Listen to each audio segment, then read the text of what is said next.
Previously on the Scowl Method podcast.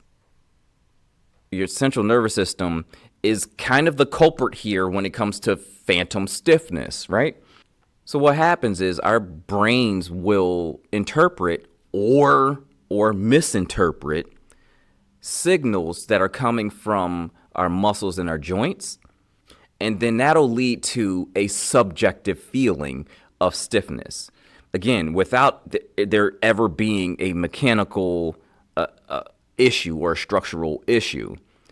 So, again, this is more of a topic or more of a situation of like an overactive nervous system. Maybe not overactive, but it's just like it's sending these signals when there doesn't need to be a signal sent.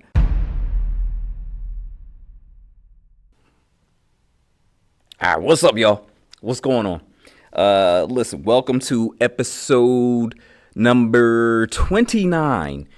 29, this is actually a two-parter here. So for the whole month of July, we're going to be talking about our 10 senses, right? Now, where did this whole thing come from? This whole thing came from the previous episode in which I was talking about phantom stiffness, right?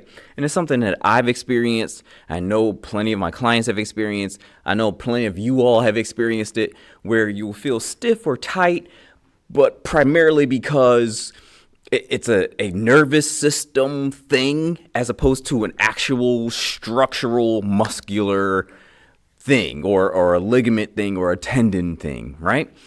And what I proposed in that previous episode was basically like, hey, look, let's sharpen up these signals that the nervous receptors in your joints and in your muscles are sending to your brain, right?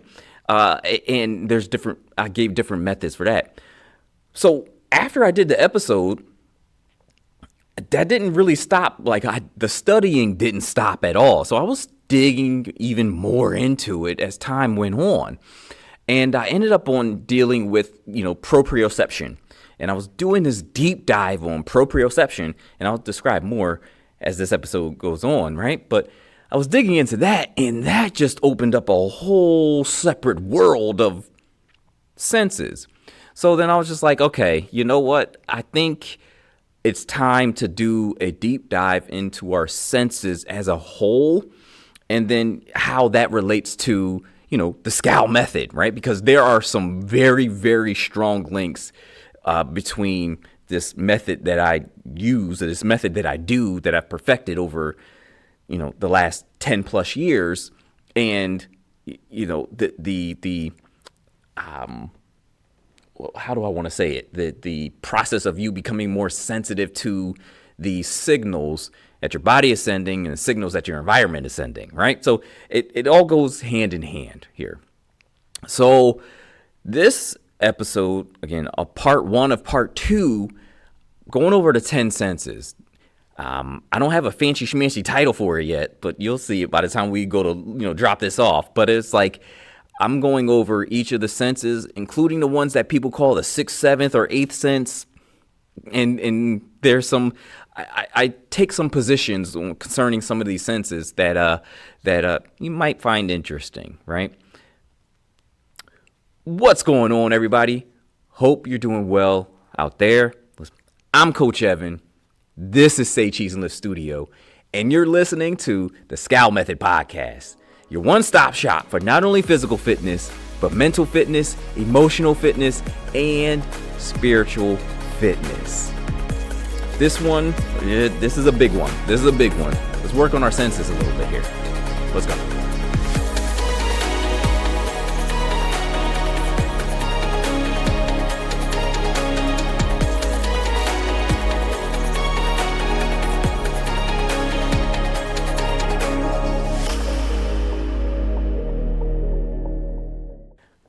All right, here we go. Let's get to it. So I'm saying 10 senses. What on earth am I talking about? 10 senses out here, right? Okay, so let me break this down, and I'm going to break it down in a way, so I'm going to take it by group, okay? The first group we already know. First 5 senses: sight, hearing, touch, taste, smell, right? So those are the first 5. And those senses, they help you understand the world around you, and they allow you to experience and interpret your surroundings, okay? So those are the, run-of-the-mill baseline senses. We already know what they are. I was going to do a deep dive on those senses, but then I'm just like, okay, let's hold off a little bit here, right? But you have your sight, touch, smell, hearing, taste, right? And it seems like I always end up leaving one of them off at the end of that. Base senses allow you to experience and interpret your surroundings, your environment, right? That's how you kind of interact with what's around you, what's outside of you, okay? Then you have 3 more senses on top of that. And a lot of people tend to call these next three that I'm going to describe a little bit, they call those like your hidden senses. Some people call them your hidden sense. Other people call them your sixth sense or sixth, seventh, eighth sense. I mean, at the end of the day, I'm grouping these 3 senses together, and they are proprioception, vestibular senses, and interoception.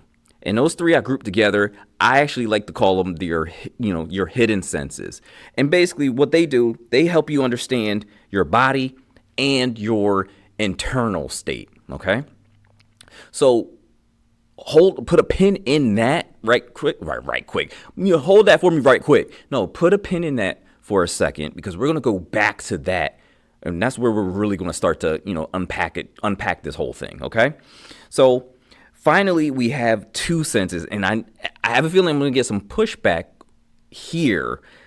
Of course I would, right? But it's like I'm proposing that you have an additional 2 senses on top of your 5 already well known and 3 hidden. You have 2 more, and they're spiritual in nature, right? And those 2 senses are faith and wisdom, okay? Hang with me, because I know it's just like, wait, faith as a sense, wisdom as a sense. I'll break that down as well. Most likely, that's going to be on the part 2 of this whole thing. But we'll see, right? But these senses help you understand the spiritual realm and morality. They help you understand things of God, right? Now, I want to break down each of those ideas starting from the hidden senses, but I have to frame it up a little bit differently first, right?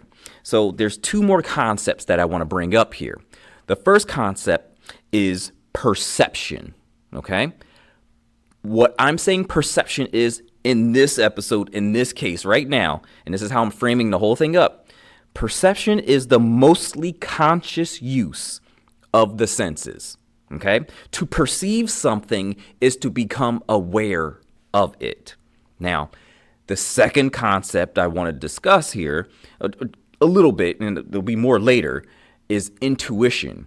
So perception is the use of the senses to become aware of it. Is to perceive something is to become aware of it, right? On the other hand, intuition is the mostly subconscious use of the senses, right? This in and of itself is also something else that gets conveyed as the sixth sense. This one I can actually line up with a little bit better as being the sixth sense. But we'll describe that even more as we go along. You might disagree by the time we get to the end of this. Now, intuition is the unconscious processing in which the mind analyzes past experiences, patterns, and other inputs quickly in present day to arrive at a conclusion, which is usually by the way of a judgment or a decision. Okay? So keep a pin. So now put a second pin or a second and third pin in the idea of perception and the idea of intuition. Okay? I'm not saying that perception and intuition are the same. I'm saying they're different. Perception is the use of your senses that you know you're using your senses. So you're actively thinking of using your senses. Intuition is using your senses without you really thinking about it, right? So let me give you like a brief example, right? So perception is like I could see I see dumbbells in here, right? I'm looking right across. I see dumbbells. I can perceive the dumbbells. So they have the numbers on them, so I could tell that's going to tell me how many pounds, how much they weigh, and all that fun stuff. I'm aware of those dumbbells now. That's using my perception. Intuition will basically say, well, okay, no one's using those dumbbells right now, but I'm pretty sure they're used because they're kind of out of order. Right? So it's almost like, hey, listen, people come to the studio to use dumbbells. I've seen people use those dumbbells before, so I'm digging into past experiences, past inputs. I know people use those. So the fact that 55 is kind of tilted to the side, somebody was using the 55 recently and didn't put it back perfectly straight, like as I usually do, because I could tend to be OCD about stuff like that. But that's intuition. My intuition is telling me that somebody was just using that. Now, I don't know who it was. And it could have been me. But the point is, intuition is gathering on all of that past stuff, past inputs and senses and things like that to arrive at a conclusion. So to make a judgment, okay, well, somebody was using that and they didn't put it back right, without actually seeing and experiencing it right then and there. Okay, so we had to break that apart because I'm using those two concepts to describe the rest of these senses. Okay, so just keep that in mind. So we get all of the base 5 senses, and we understand that, right?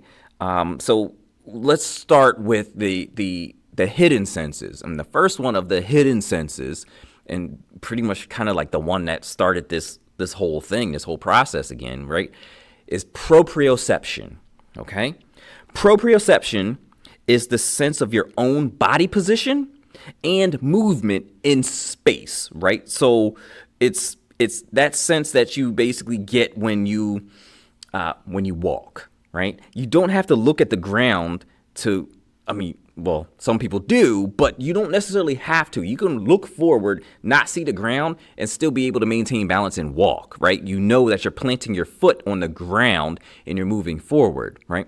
That's proprioception, right? You don't necessarily have to see your foot hitting the ground in order to move, right? It's the same thing with if you were to close your eyes and then touch your nose.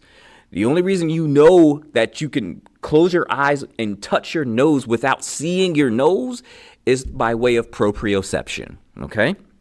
So it's basically, and this is a big one, right? It's also another way that you keep your back in a neutral position when doing a deadlift, right? Proprioception allows you to feel exactly where you are in space, especially during lifts, especially during activity, doing stuff, right? So it's important and it's critical for coordinating movements, regulating body awareness, and maintaining balance, right? So, needless to say, proprioception is mission critical the older you get, right? So, because we don't want slips and falls out here. And unfortunately, as you age, I'm trying to word this carefully, but as you age, that proprioception erodes, right? Unless you're actively doing something to maintain it, to keep it going, right? Now, as an aside, just a little asterisk here, maybe not an asterisk, but a little caveat, right? One of the biggest tests of longevity is what? Strength, right? Grip strength, but strength in general, right? And remember what I was telling you, or what I told you strength was, or is. Strength is simply the ability for you to activate your nervous system in order to move a particular object or do a particular thing, whether that object is a weight or your body. Strength is the ability to move, right? And I'm putting it very, very, very simply, but it's the ability for you to activate your nerves to move, okay? Now, let's pop out of that idea real quick. Proprioception is another way of activating your nervous system. So it's also kind of another test. Balance is another strength test. And I could do a whole separate episode on that one by itself. I won't, but it's really, really important. So proprioception is important as you age, but it's also really important when you're younger, like young, like early in life, like for kids, right? Because it helps kids develop good motor control and coordination. And overall, all I'm saying is it helps you move better. It helps you move better with less injury, with less risk of injury, right? So to improve proprioception, it's actually a pretty simple process. There's a few things that you got to do, but all you have to do, really, and you won't be surprised that I'm saying this, to improve proprioception, you know what? I ain't gonna talk to you. Let me talk to you. Lift some weights. Okay, you heard that? Okay, cool. Lift weights. Of course I would say it. But here's why, right? And we'll break it down, right? So to improve your proprioception, right? And let me pull up a little bit. It's a little bit more than that, but of course I'm going to go to lift weights first because that's really good for improving proprioception. Now that I gave you that other caveat there, let's get into it, right? Do single leg exercises. You know, my number one most hated yet most effective exercise anywhere ever, Bulgarian split squats. Oh, I hate them things. I just do. But if you want to improve your proprioception or do certain things like single leg exercises, Bulgarian split squats, it's a necessary evil. Let's put it that way. You can also do balance board or Bosu ball exercises. Now listen, I'm not a fan of either one, to be 100% honest with you. But I'm not a fan of either one for athletes. I'm actually starting to move towards the direction of being for them a little bit for a different population. So for older folks, some balance board exercises, some Bosu ball exercises, nothing crazy. Like, I don't want you balancing on your big toe on a Bosu ball trying to lift a barbell over your head with one arm. Like, nothing crazy like that. But if you could get some, like, you know, basic maybe dome up squats and just, you know, with maybe within a rack or something like that, so you have something to possibly hold on to, that might not be a bad thing. I'm playing with it a little bit, but, you know, it's starting to grow on me a little bit. But Bosu ball and balance board exercises are good for improving or sharpening up that proprioception, okay? You can also do backwards walking, and I've done an episode about that. I've done a whole segment on that. It's beneficial, but it's also beneficial because you can't. Look. You're used to walking forward for the most part. And again, improving your proprioception, technically all you got to do is walk in general because you're using it to continue to move forward without looking at the ground. It improves it even more when you're walking backwards because you're typically not walking backwards.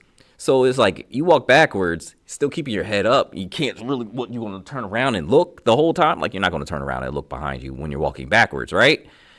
Right? Don't do it, right? Walk backwards and you're still looking forward. That improves your proprioception quite a bit as well. And then, of course, general weightlifting actually helps. Like compound exercises, they call forth multiple muscle groups to work together and work at the same time, right? So that really helps that sense of each of the muscles working and where they are in space. You get what I'm saying? So general weightlifting is pretty good for proprioception as well, right? But here's one thing that I do often, and it's my favorite thing, my favorite tip or trick or whatever you want to call it, my favorite thing to do when it comes to proprioception, So what I'll do is I'll put some noise canceling earbuds in my ear. Okay. But I won't play any music. So all I hear is like that kind of like that whooshing of my pulse, sort of, a little bit. And really, it's like I'm underwater almost, kinda, right? It's like a white noise machine. How about that, right? And then I'll do certain lifts with my eyes closed. So I can't necessarily see what's going on. Now, I'm not necessarily doing a barbell bench press where you have to like re-rack the weight without seeing or anything like that. But I'll do a dumbbell bench press like that. I'll do a deadlift like that. I'll do squats like that. So try and do those compound movements that require a lot of muscle groups without as much hearing, without as much spatial awareness, because now you're closing your eyes as well. It's a different ball game. And I love doing it because that improves your proprioception by a lot. Because now you really have to figure out like, how's my body positioned? And now you really have no choice but to feel it out. So you have to lock in on those signals that the nervous receptors in your muscles and your joints are sending back to your brain. You have to lock in on those signals. And the more you do something like that, it actually turns out to be better. You're basically sending clearer signals. Now, let's go back to the previous episode just one more time. A bunch of phantom stiffness happens because the signals that are getting sent over from your joints and from your muscles aren't clear, right? So they're either too loud or there's just a lot of noise going on with it, or they're just sending a signal where no signal needs to be sent.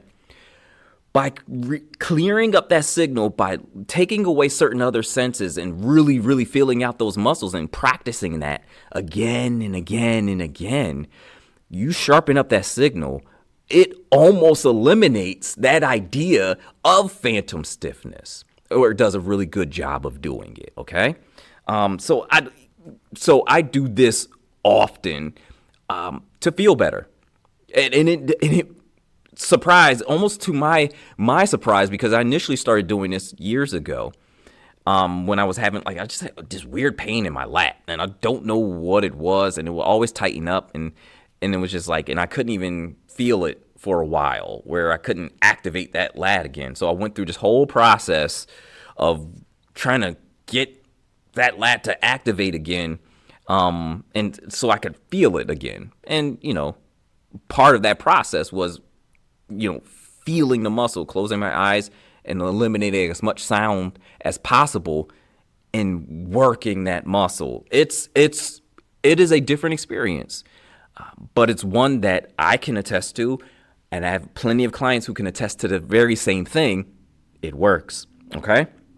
So next up, which a similar sense to proprioception, you have vestibular sense. Right? And this sense tells us where our heads are, like our head, where it is in space and in relation to gravity, right? So the whole vestibular system is actually in your inner ear. So this has a lot to do with balance, right?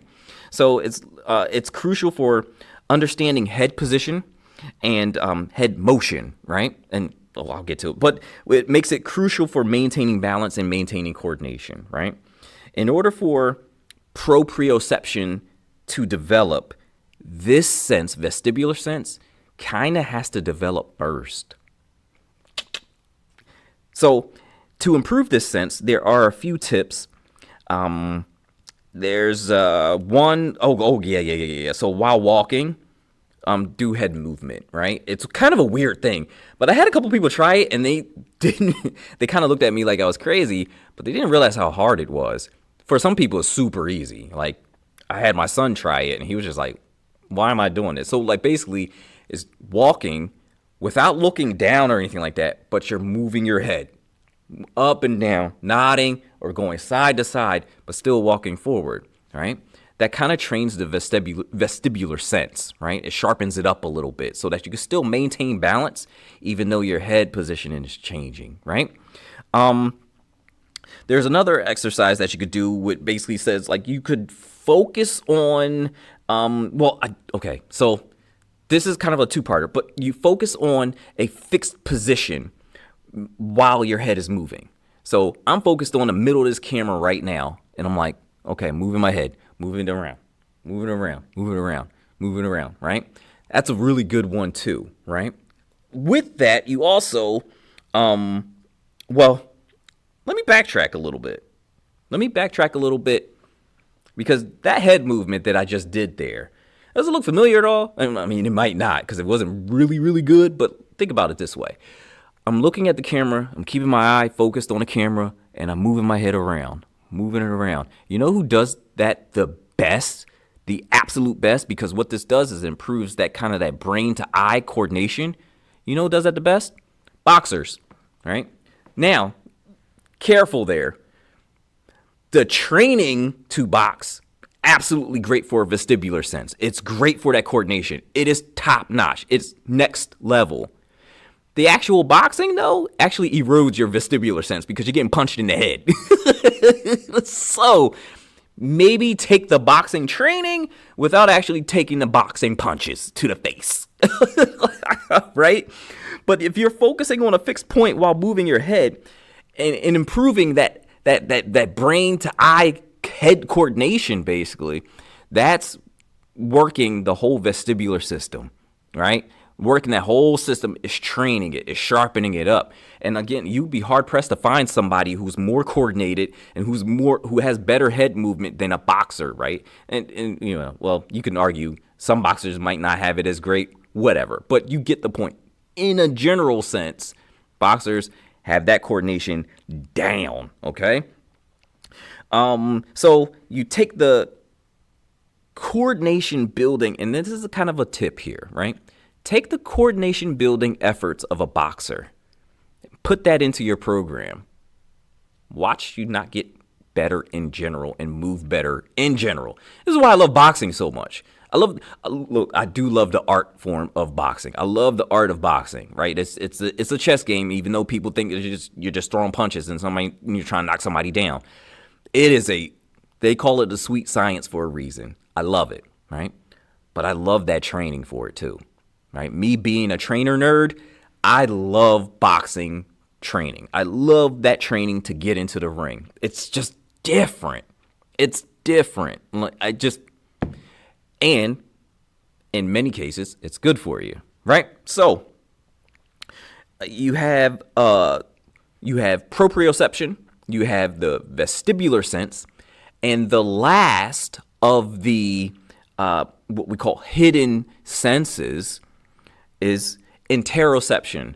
Now, this one's a big one, and this is where I really wanted to kind of at first I was like, okay, proprioception, there's a lot to dig there and all that fun stuff. But interoception, I found out, was way more. There's a lot that deals with interoception deals with a lot, and especially a lot of the internal state of your body, right? And I'll explain that, and this might take the rest of the episode to explain, hence the reason why it's going to be a part 2 later on, right? So, interoception is the sense, and it put simply, is the sense of how our bodies are internally on the inside, okay? Here, we have nervous receptors on our organs and on our tissues that send off a type of status check signal to the brain, okay? So this is how we feel the following things. We feel thirst, we feel hunger because of interoception. We feel nausea because of interoception, okay? We feel pain, heart rate changes, right? Tension in the muscles, a bending of the joints, articulation of the joints, when we have to go to the bathroom, right? Those are all internal feelings that we get. The nervous receptors send the signal to the brain, and that's what interoception is. But there's one more big one, because interoception is the sense of how we're doing internally. That includes our emotions. Yeah. So that is to say that people with strong interoceptive awareness are better at managing their emotions. Uh-oh. Wait. Well, okay. So now we're getting into the next part of the Scout method. Oh. Not only are they better at managing their emotions, they are able to recognize physical needs, right? And they're prone to, get this, stay here with me on this one.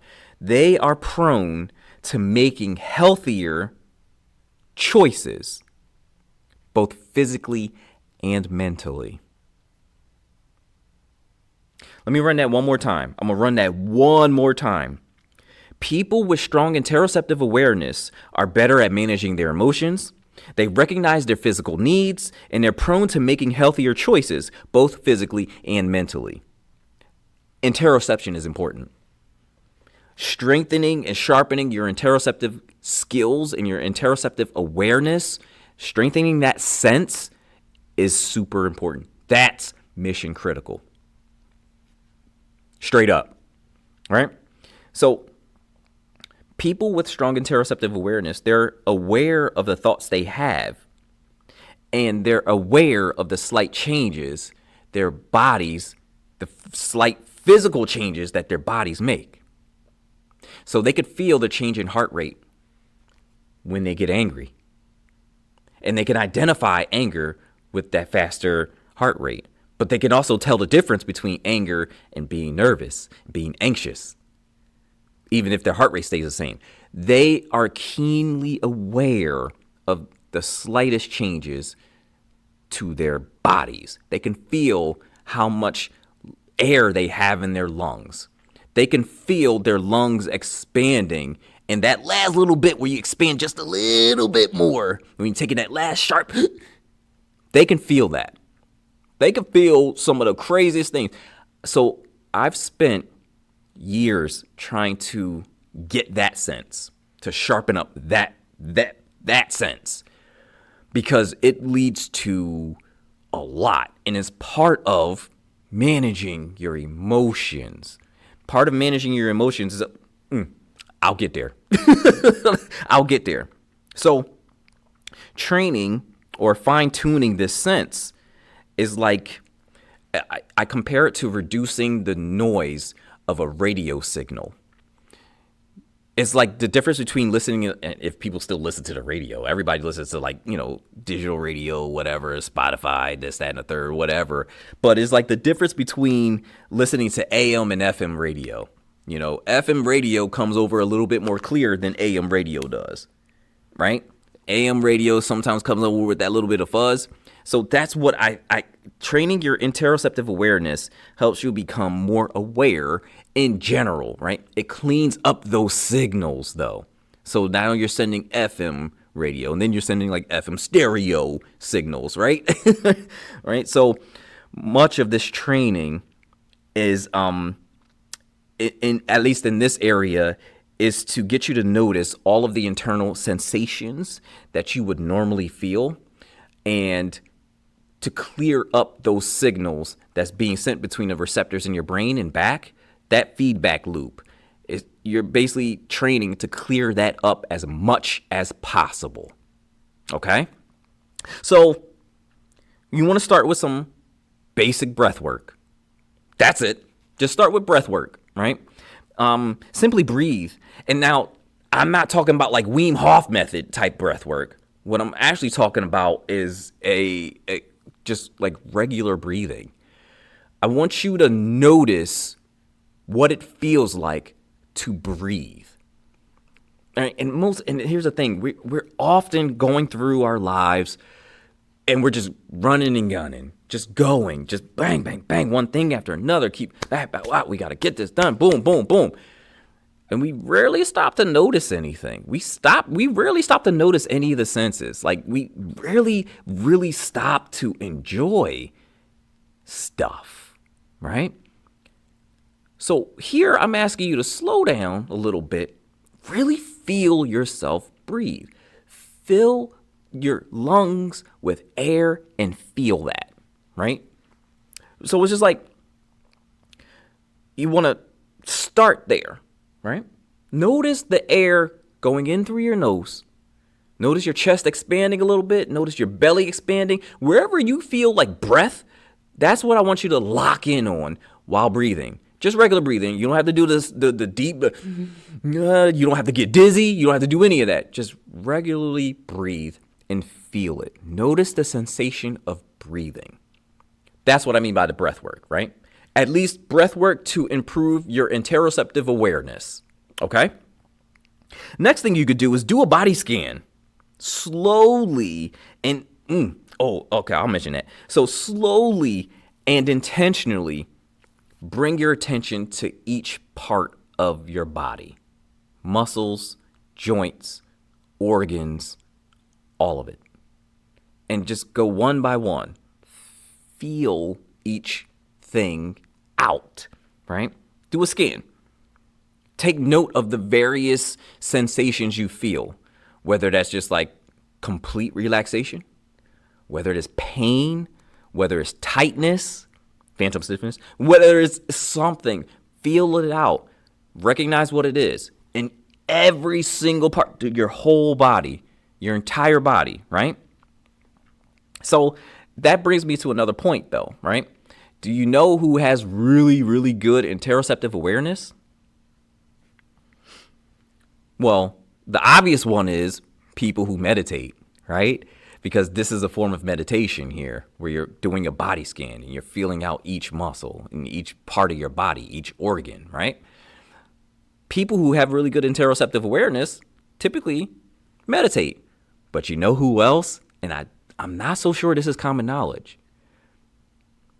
Bodybuilders. Yes, you heard me correctly.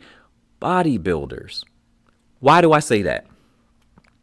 So bodybuilders tend to focus on maximizing the output of an individual muscle or a muscle group. But in most cases, bodybuilders lock in on that muscle. They can flex and do whatever and grow an individual muscle, right? So the way bodybuilders typically train, part of that training is like, yeah, sure, I just want to grow that muscle. But a large part of that is building what, the bros will call that mind-muscle connection, right? There's science behind that, though, right? That's not bro science. There is a way to connect and to feel your muscles even more than the average person in order to get it to grow. The more you can activate that particular muscle, the more you can feel that particular muscle, the better you can grow that particular muscle. Now, it's not a one-for-one directly, but you can't go wrong with trying to build the mind-muscle connection, okay? And this term, again, it's just a bro way of saying I'm trying to increase my interoceptive awareness of my muscles in order to provide a stimulus for them to grow. Say that 10 times fast. But bodybuilders have pretty good interoceptive awareness, at least as far as their muscles, for the most part, their muscles go. Okay? Now, that's not to say that they can feel their organs either, right? Because, that might be a different situation, right? And maybe they don't necessarily have the best, interoceptive awareness when it comes to their joints either, because they're just hammering them. But when it comes to the muscle, very few people have better interoceptive awareness than bodybuilders. And, of course, the people who, I'm going back to the people who meditate in this way usually can feel the slightest internal sensation, right? They've trained themselves to basically lock in on just the slightest change in their, pancreas. But, they can feel the changes in heart rate. They can feel their heart. They can feel the heart moving and pumping. They can feel that stuff, right?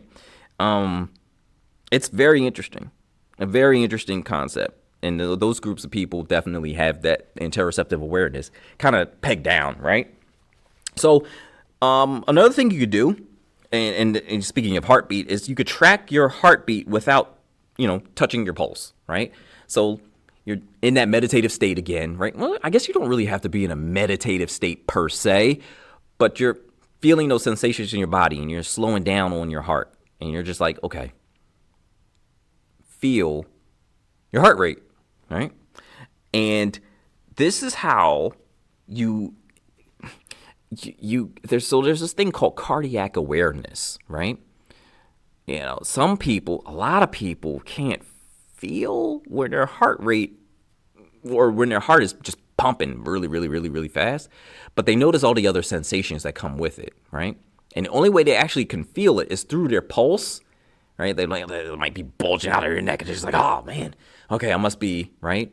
But a lot of people can't actually feel that in their heart. If you sharpen up your interoceptive awareness, you'll be able to, right? And I find that that's actually a hard one to kind of separate, to delineate. But anyway, it's not only important for cardiac awareness, but mindful eating is basically you're eating and you're really locking in on satiety, right? You're locking in on that feeling of fullness, but you're not only just that, but you're locking in on the feeling of hunger before you start eating, right? And you're locking in on that change from hunger to fullness, right? Feeling a tightness in your stomach, knowing how you're basically changing on that way. And mindful eating also includes locking in on the food that you're eating, right? So really, really hone in on the taste and the texture of the food, which causes you to slow it down a little bit. Now, for a lot of people who are trying to lose weight and things like that, mindful eating is a generally good, I guess, generally accepted tip to go for. But to improve, that portion of your interoceptive awareness, mindful eating is pretty big there, even if you're not trying to lose weight or anything like that. Just trying to improve on that awareness in general. And again, it's like that's pretty, it helps overall, right? So not only is interoception important from a physiological perspective, and that's all I've really explained thus far, it's also vital in understanding your particular emotional language, okay?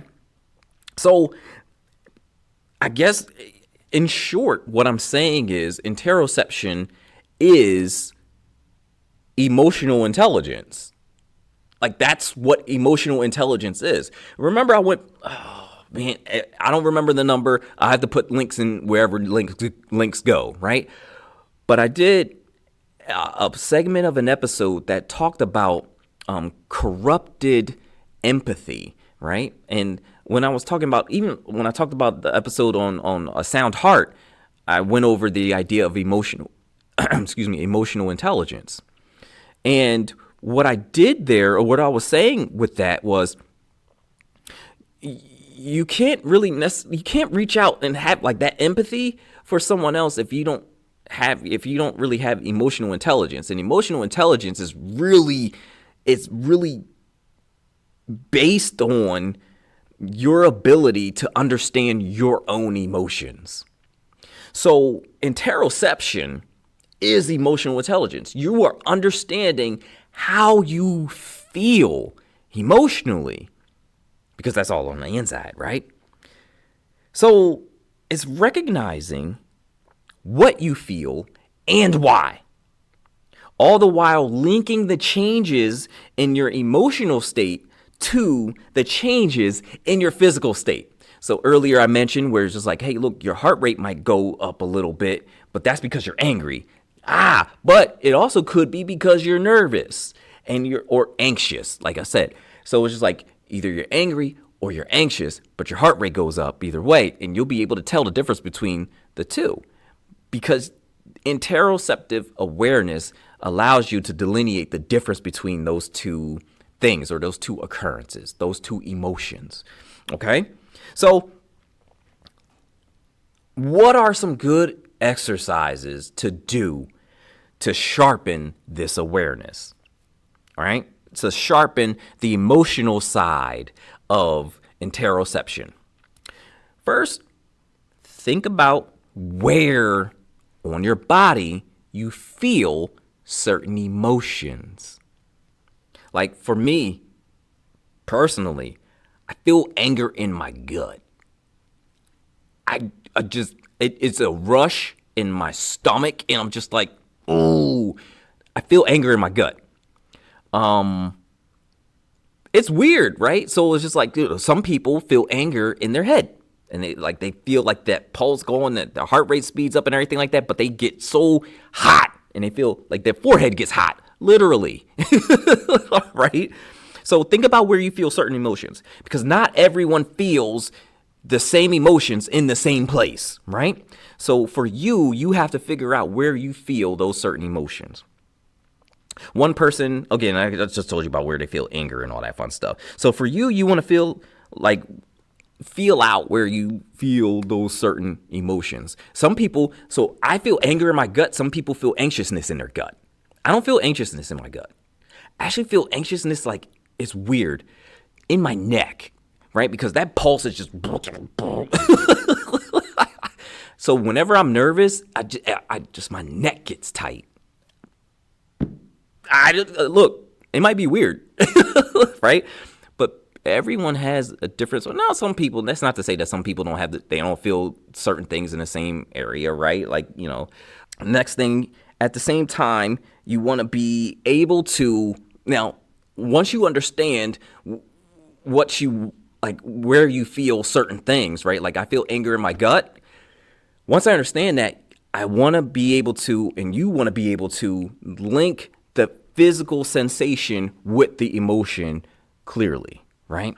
And sometimes that gets to be a little tough, but it's just like, okay, now I know I feel anger in my gut. Whenever I feel something in my gut, I have to now go the other way, right? So it goes one way, now you got to reverse it. If I feel something in my gut, one of the checks has to be, well, am I really mad about something? For me, because I feel anger in my gut, and something is just like, right? Am I mad about something? Does something have me off kilter here, right? Or for the other, do I really, really, really, really, really want something? Right? But I have to go through those checks, right? But that's the second part of trying to figure out, trying to make that link and trying to improve upon that ability, that awareness rather, okay? And again, this is a feedback loop here, right? But the clearer that feedback loop is, the better you can understand your emotions and the better you can regulate them, right? Because again, remember that emotional intelligence is, when you're feeling it, what you're feeling, when you're feeling it, and why you're feeling it, right? So part of figuring that out is, well, listen, if I feel something in my gut, I got to identify that, is that anger or is that desire? Is anger, okay, what am I mad at? Right? That's how you get to emotional intelligence, because now you can figure out, if you have that figured out for yourself, you can notice those things and like, oh, wait, they look like they're getting a little tight. I wonder if they're experiencing some heightened emotion. And right, of course, you will start with anger, but then that's a large part, again, right? Let's backtrack a little bit. That's a large part of empathy, right? You're able to recognize those things because you see it in yourself and you feel it and you experience it for yourself, right? So this improved interoceptive awareness is super important. And it's super important, and I guess I'm going to keep saying it's super important. It's super important because it improves stress management. It improves your ability to manage and handle stress because you're managing and handling your own emotions. And on top of that, not only are you managing and handling your own emotions, that allows you to manage and handle someone else's emotions as well. So you don't become so easily triggered. It also enhances your performance under pressure. Cool, calm, collected, ready to go, locked in.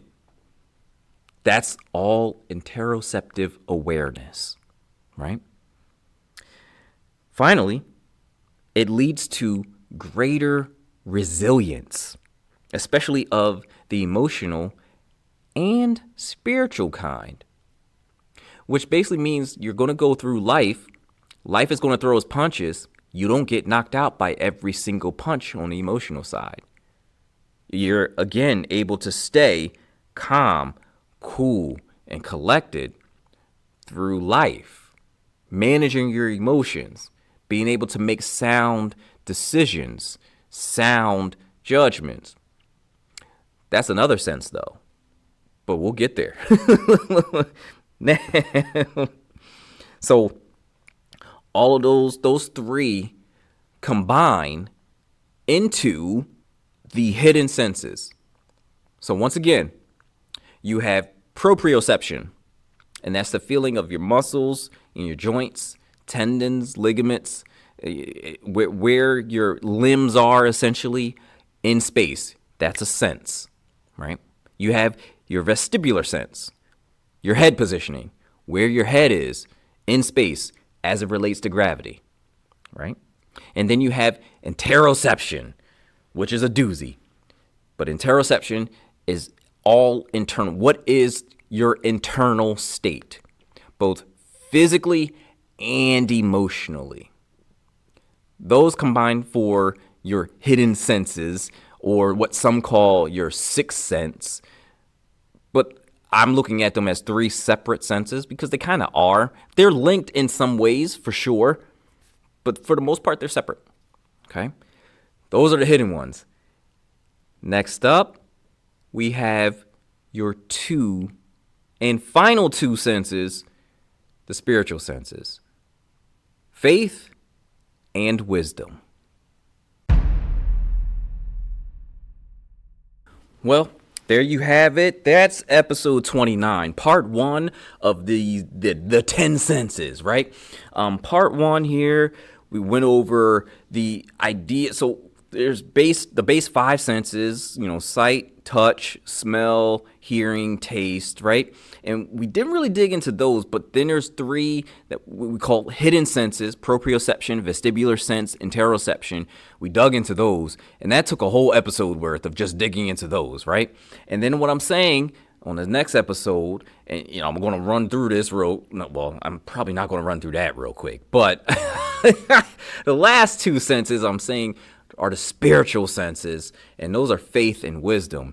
Now, I definitely have a different look or a different idea of faith and wisdom than what I've heard anywhere and from any sermon that I've heard or anything that I've seen. But this is something that's been brewing over time, so to speak, over the years, over the decades, I guess. This idea of faith and wisdom as senses, okay? That should be an interesting episode. That should be an interesting part there. But I'm going to leave y'all alone for right now. Y'all make sure you tune in to this next one, okay? Because we're going to break this down in a different way, all right? In the meantime, I'm Coach Evan. This is Say Cheese and Lift Studio. And you just got finished listening to the Scowl Method Podcast, your one-stop shop for not only physical fitness, but mental fitness, emotional fitness, and spiritual fitness, which is what we're going to talk about on the next episode. See you there.